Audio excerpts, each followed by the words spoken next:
Bugün İran tərəfindən Azərbaycan ərazisinə qarşı, Azərbaycan dövlətinə qarşı terror aktı törədilmişdir.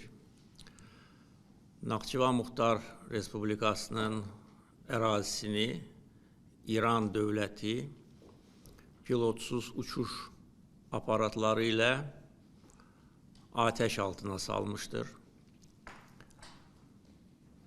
Atəşin hədəfləri mülki obyektlər idi. Naxçıvan Beynəlxalq Hava Limanı, onun terminal binası, məktəb və digər istiqamətlər İran tərəfindən namərd atəşə məruz qalmışdır. Azərbaycan dövləti bu çirkin terror aktını qətiyyətlə pisləyir. Bunu törədənlər dərhal məsuliyyətə cəlb edilməlidir. Azərbaycan tərəfinə İran rəsmiləri tərəfindən izahat verilməlidir. Üzr istənilməlidir və bu terror aktını törədənlər cinayət məsuliyyətinə cəlb edilməlidir. Birinci dəfə deyil ki, İran dövləti Azərbaycana və azərbaycanlılara qarşı terror aktları keçirir. Hamımız yaxşı xatırlayırıq ki, bir müddət bundan əvvəl Tehrandakı Azərbaycan səfirliyi terror aktına məruz qalmışdır. Səfirliyə hücum çəkmiş İran xüsusi xidmət orqanları tərəfindən təlimatlandırılmış şəxs Azərbaycan vətəndaşlarına qarşı qanlı terror aktı törədib. Bunun nəticəsində bir vətəndaş həlak olub, bir vətəndaş isə ağır yaralanıb və onu da bildirməliyəm ki, Azərbaycanın xüsusi xidmət orqanlarının nümayəndəsi Əliyalın o avtomat Kalaşnikovla silahlanmış və Molotov kokteyllə və balta ilə silahlanmış terrorçunu zərərsizləşdirib. O vaxtda bizdə şübhə yox idi ki, bunu törədən İran dövlətidir. Çünki bu terror aktı həm səfirliyin içində, həm səfirliyin ətrafında hardasa 40 dəqiqəyə qədər davam edirdi. Və bu 40 dəqiqə ərzində bir dənə də olsun nə təhlükəsizlik, nə polis nümayəndəsi səfirliyə yaxınlaşmır. Aydın məsələ idi ki, Azərbaycanı qorxutmaq, Azərbaycana qarşı öz çirkin əməllərini həyata keçirmək üçün bu terror aktı İranın dövlət qurumlarının ən rəhbər mərtəbələrindən sifariş edilmişdir. O vaxt bildiyiniz kimi Azərbaycan çox sərt reaksiya vermişdi bu hadisəyə. Azərbaycan səfirliyi İrandan təxliyə edilmişdir. Bütün diplomatik əlaqələr dayandırılmışdır və İran tərəfi məcbur olub bizdən üzr istəməyə, öz günahını etiraf etməyə və bizim təkidimizlə o terror aktını törədənə ən ağır cəzada verilmişdir. Və hətta uzun müddət bu cəzanı həyata keçirməyə maraq göstərməyən, hətta cinayətkarı xilas etməyə çalışan İran dövləti məcbur olub və terrorçu edam edilmişdir Azərbaycan nümayəndələrinin gözü qarşısında. Bu dəfə də cavab eyni olacaq. Biz bu əsassız terror aktı ilə Azərbaycana qarşı törədilmiş təcavüzlə barışmayacağıq. Silahlı qüvvələrimizə təlimat verildi ki, cavab tədbirləri hazırlansın və həyata keçirilsin. Dəfələrlə İran tərəfinə xüsusilə keçən il baş vermiş toqquşmalardan sonra bildirilmişdir ki, Azərbaycan ərazisi heç bir qonşu dövlətə qarşı istifadə olunmayacaq. Biz buna imkan verməyəcəyik, necə ki, heç vaxt bugünə qədər imkan verməmişik.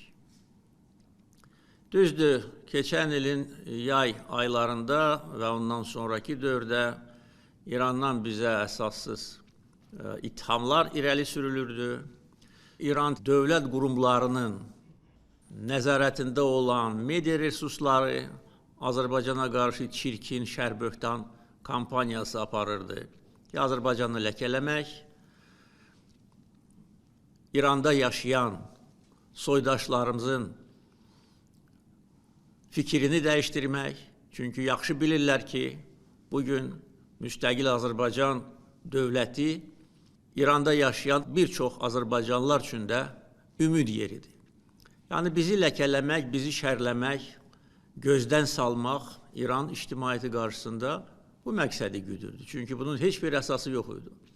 Azərbaycan nə o vaxt, nə də bu dəfə İrana qarşı olan əməliyyatlarda iştirak eləmir və eləməyəcək. Çünki bizim mövqeyimiz bundan ibarətdir. Biz qonşu ölkələrə qarşı hər hansı bir əməliyyat keçirtməyə nə marağımız var, nə də bizim siyasətimiz buna imkan verir. Biz öz ərazi bütövlüyümüzü qoruyuruq və qorumuşuq. Necə ki, Ermənistan işğalına son qoymuşuq, istənilən şər qüvvəyə qarşı öz gücümüzü göstərməyə hazırıq və İranda bunu unutmasınlar. Və onların bu törətdiyi terror aktı bütün başqa çirkin amillərlə yanaşı böyük nankörlük nümunəsidir.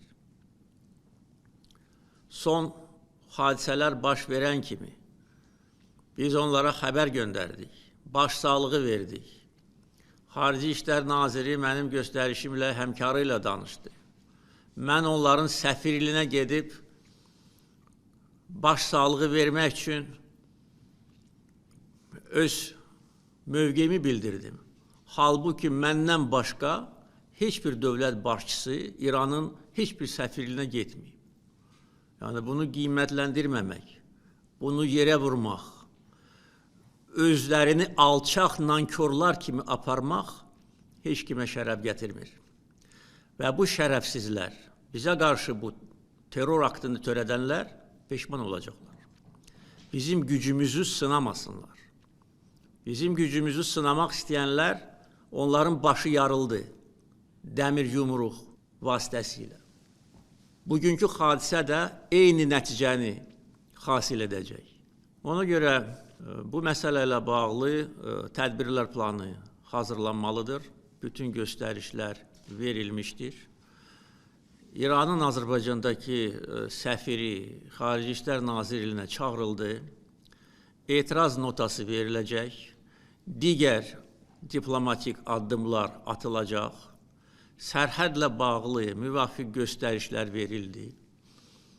Onu da bildirməliyəm ki, bugün səhər mənə məlumat verilir ki, İranın Xarici İşlər Nazirinin müavini Bakıya zəng gelir, xahiş edir ki, Livanda qalmış İran səfirliyinin əməkdaşlarını Azərbaycan kömək eləsin, təxliyə etsin.